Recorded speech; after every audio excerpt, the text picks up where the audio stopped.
Hello, good afternoon, good evening, good morning, whatever time of the day it is you're joining with us. This is the Tulsa World Scene podcast where members of the Tulsa World Scene staff discuss all things cultural, pop, and otherwise. I'm joined by my friend and colleague, Jimmie Tramel. The lovely and talented Grace Wood is, as we say in the journalism business, on assignment. So she won't be joining us today. But it hasn't been a good week in the pop cultural world. There was the death last week of Nichelle Nichols, who was the Lieutenant Uhura on Star Trek, and then more recently there was the death of Olivia Newton-John. So two people that no doubt you and I had crushes on at one time or another. If yeah. Now, I think you said you were going to be working on something about Nichelle Nichols, but that's not coming up this week. Right? There's a local angle as far as Nichelle Nichols goes, and I'm going to explore that, but we won't do that until next week. And it's a really neat story, her local angle. Okay. But what was your introduction to Olivia Newton-John?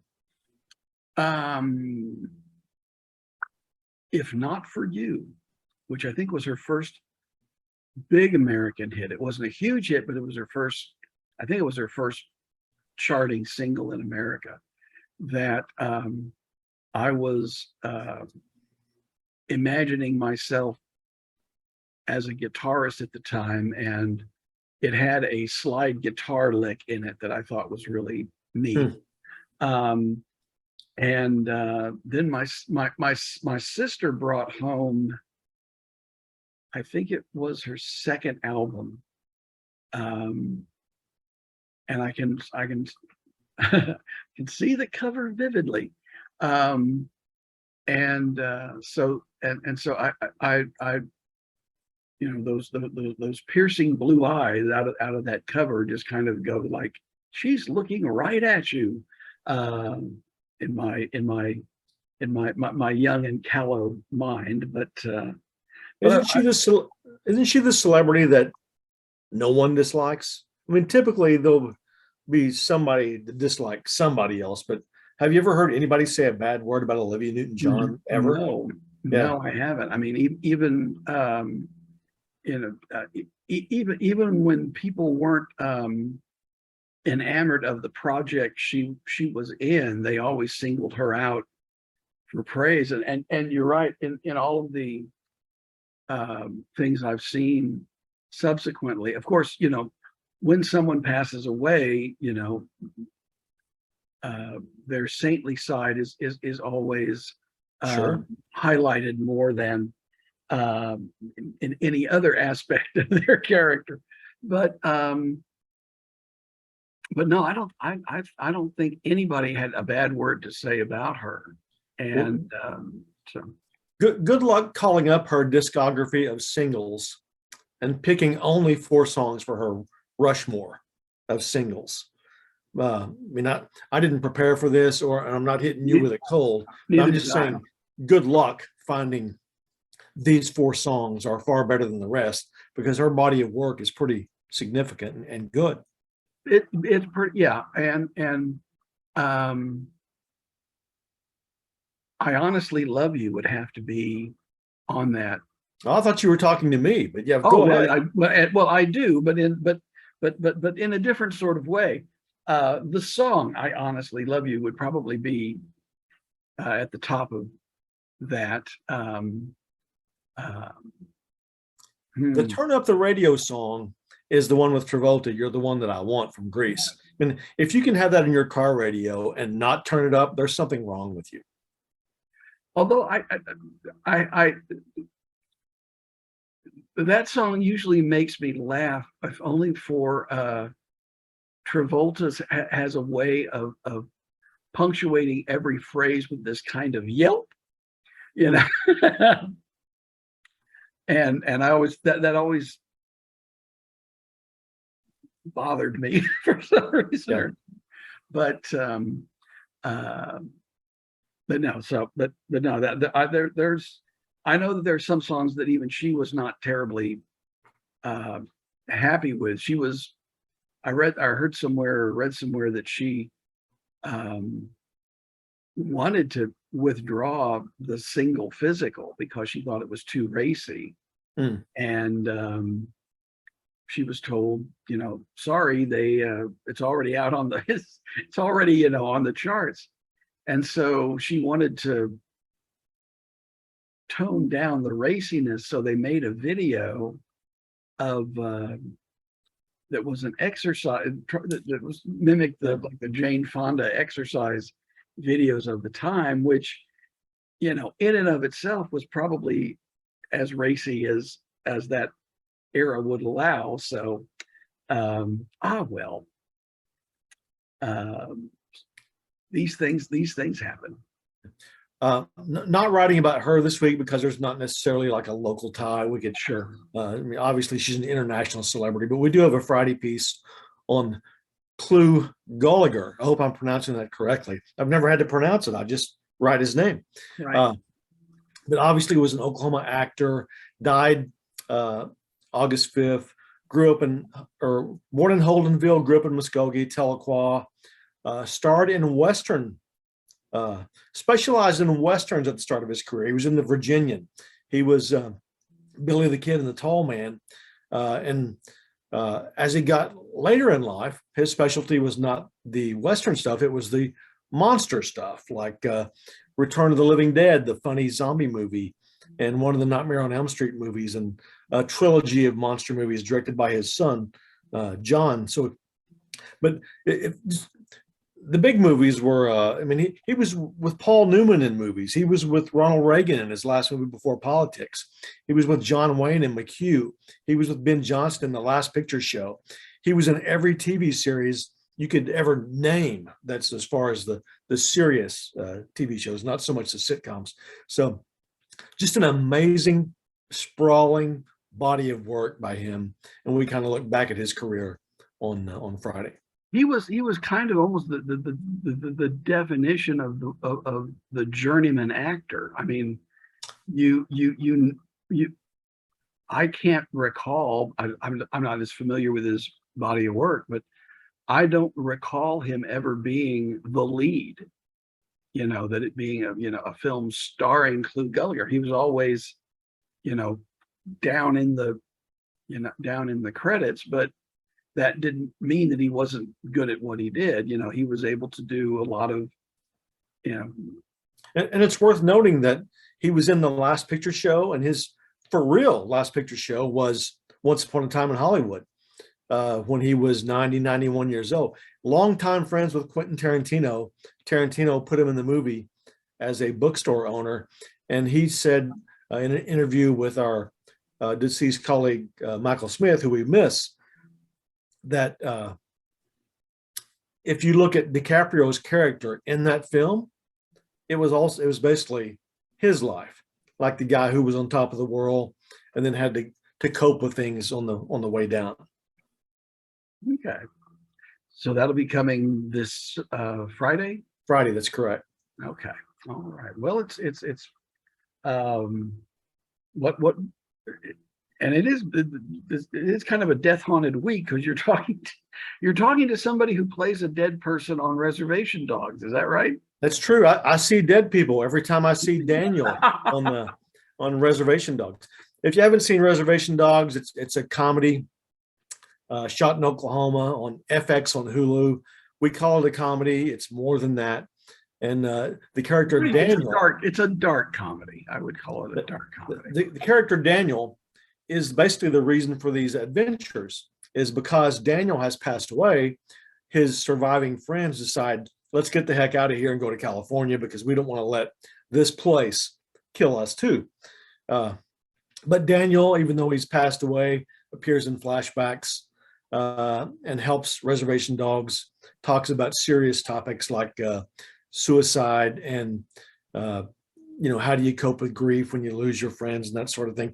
The two newest episodes, the one that debuted today, August 10th, and the one coming up August 17th, are to me more serious than, well, there was an episode last year when I discovered his body that was very serious, but these two newest episodes are very serious also, but also, I said last week, very uplifting. But we get to know Dalton Kramer, who plays Daniel in our Sunday story, and he is, by coincidence, a Seminole from Seminole. Okay, all right. Well, it's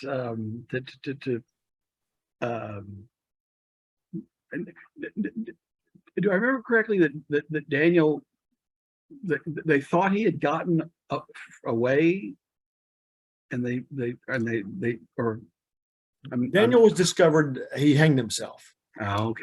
And Alora Danan, his friend, was the one who discovered him. Okay. And then afterwards, she wrote a very nice piece in Time magazine about indigenous suicide rates.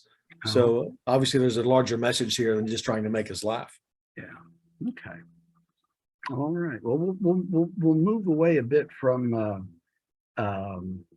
the rather funereal tone that we've struck.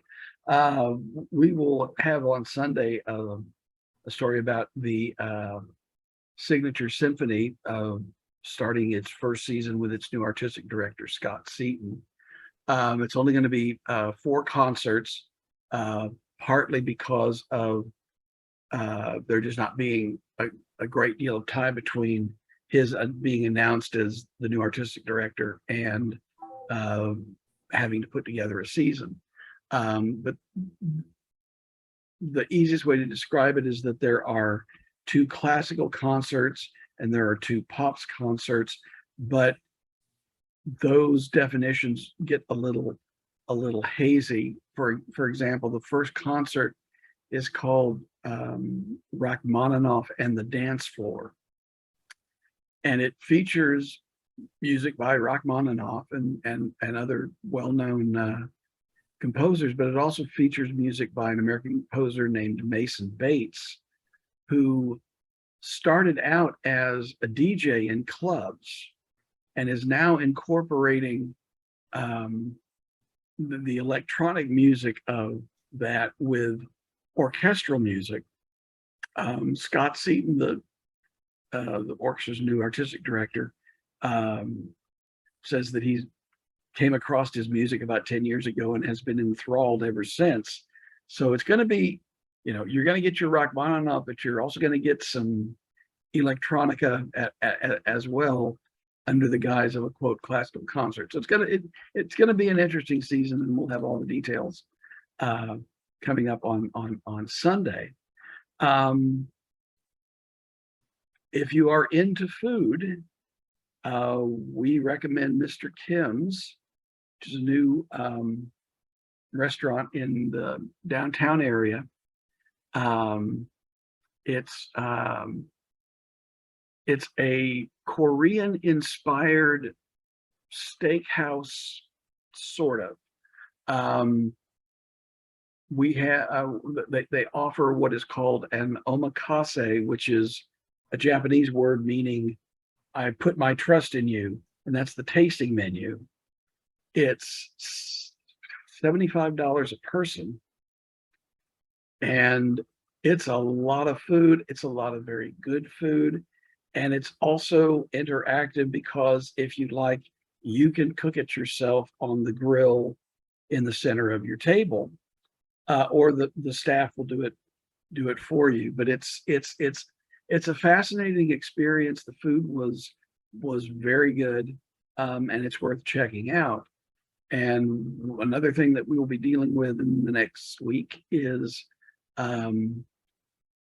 the latest in a local chain of healthy restaurants. It's called Acai, which is spelled H-A-A-H, and then Sai, S-I-G-H, and then E, which is how you pronounce the word A-C-A-I, which is one of the superfoods that everybody is doing. And this is the 5th location they've opened. It's down across the street from the church studio on Trenton. And they offer smoothie drinks. They offer bowls filled with granola and fruit and all kinds of stuff. And we'll be talking about them in the coming weeks. So, You know what? You have a question? I had an encounter there. Ah, I'm going to name drop here. okay. I had reason to be in a vehicle with Danny O'Connor from the Outsiders House Museum and Scott Kahn, the actor who was in town to film a John Swab movie that he wrote. And as they were driving around looking at Outsiders locations, here's Circle Cinema, here's the Admiral Twin, so on and so forth. Scott Kahn says, let's try that place. And that's where he went. It's where you just talked about. And I had one of those bowls, and I said, what do you have with coconut? And they made me one, and it was very good. It's good stuff. And this is apparently it's a couple from Florida who brought this idea to Tulsa, and we'll have all the details. It has been a slightly more somber edition than usual, although I must say, Jimmy, the picture over your left shoulder, I think, blinked sometime during the Anyway, Eddie, it may be so. I'm not sure. We got Eddie Sutton here, and we got Andy Travis from WKRP over here. So it's the one next to Eddie Sutton that kind of looks like Joaquin Phoenix from Joker. Oh, that's what's his name? Mark Ruffalo, the Hulk. Okay, all is. right. Just looked like it blinked once, but that just is me. I'll blame gamma rays. You might want to turn that one to the wall. Anyway, okay. Well, that's probably enough time that we have wasted for all parties concerned. I want to thank you all for sticking with us to the end, and we will gladly see you later. Behave.